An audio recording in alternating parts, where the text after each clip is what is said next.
Assalomu alaykum bo'lib turgan obunachilari. Bugungi Gentra mashinamizda tumankalar ustoz ketib berganmiz. To'g'ri chiqqan tumankalar. Keyingi ishlarimizdan qaloqqa qo'yib berganmiz. So'tki bo'lib yonib turadi. Stivlarni ko'rsatishim uchun birabir tushadi.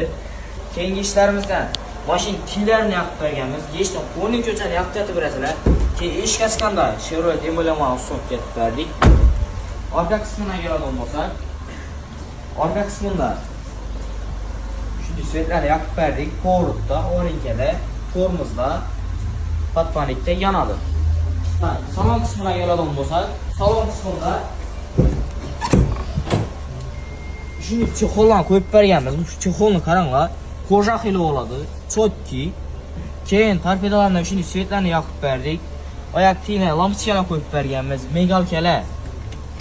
Sirena ham bor, ammo kim shunday xizmatlar kerak bo'lsa, bo'p turgan kelaverasizlar.